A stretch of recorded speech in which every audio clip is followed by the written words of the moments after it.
So tomorrow, Dallas is going to be ordained, and I wanted to introduce Venerable Hongshen and Venerable Jendi, two senior bhikshunis who have come over to help us give the ordination.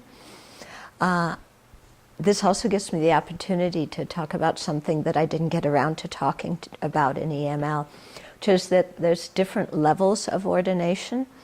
So when you take the 10 precepts, which the Tibetans actually divide into 36, but it's actually 10, that level of ordination is a novice, or it's called Shramanera or Shramanarika. And then the full ordination is called Bhikshu or Bhikshuni, and that is, you get many more precepts. For the men in the Dharmaguptaka, it's 227.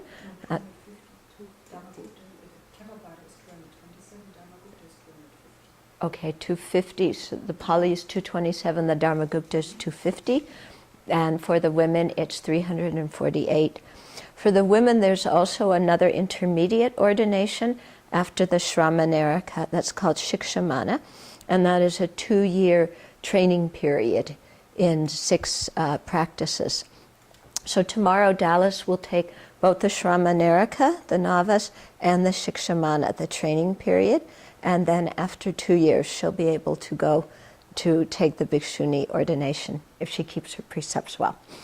So, so it's a very wonderful occasion for the Abbey. So we'll start out tomorrow morning with the hair cutting ceremony, and everybody can attend that. We'll probably have about 25 additional guests coming, and that will be here, and we'll chant an homage to Shakyamuni Buddha while we shave her head. And then we go into the hall, we do an incense offering and invoke all the Buddhas and Bodhisattvas to please come to this place and offer them incense. Everybody can attend that.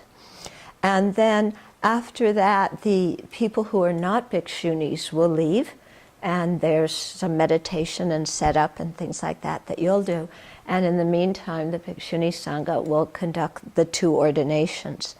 And then at the end, everybody can come back in for the dedication of merits, and also to make offerings and pay respects and take pictures and things like that.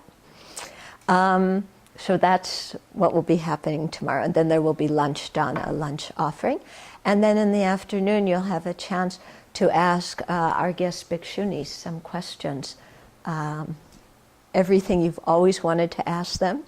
And you know, either about their experience as monastics or, you know, about the Dharma itself. So now I would like to request Venerable Jendi, please, to say a few words. Yes. When we were... No, I'm serious. She was just saying to me before at the end of the meeting about, at the end of the meal, about if the Sangha is very stable, then it helps Buddhism to spread in a country. So I thought you might want to elaborate on that or talk about some other point just for a few minutes. Can I sit here? No.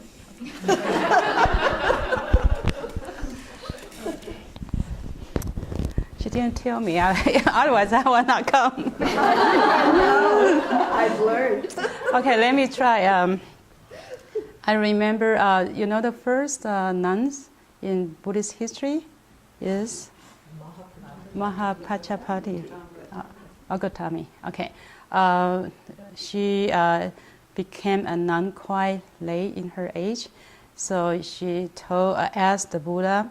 She is old and she did not have much time to learn the entire teaching, whether Buddha can give her a shorter version and how to practice. And the Buddha said, whatever the teaching or the Vinaya that increases your defilement, increases your attachment, your anger, your agitate you. And you should know that is not my teaching and not my Vinaya. And if those teaching and the Vinaya that decreases your anger and your impatience and decrease your negativities, that is my teaching in the Vinaya.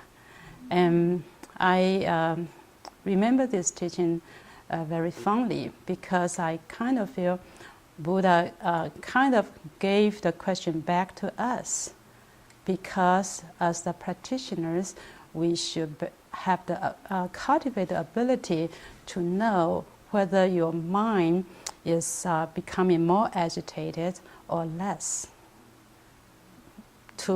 Because it is not something Buddha can tell you this version is the right one and this is not. I mean, you cannot tell by the label, and you have to put your mind to it. And your mind, you should develop the mind to be so sensitive enough. If the tiny anger or a negativity arises in your mind, immediately you are able to, your kind of alert system will alert you, and to know this is you should let go of this teaching and let go of these thoughts and let go of this practice, because that is not Buddha's teaching and not Buddha's Vinaya. So I guess this is what I want to share with you. I think that this burden is on us, and we should try to learn the Dharma and learn to observe the mind. And so that is the shortcut. Okay.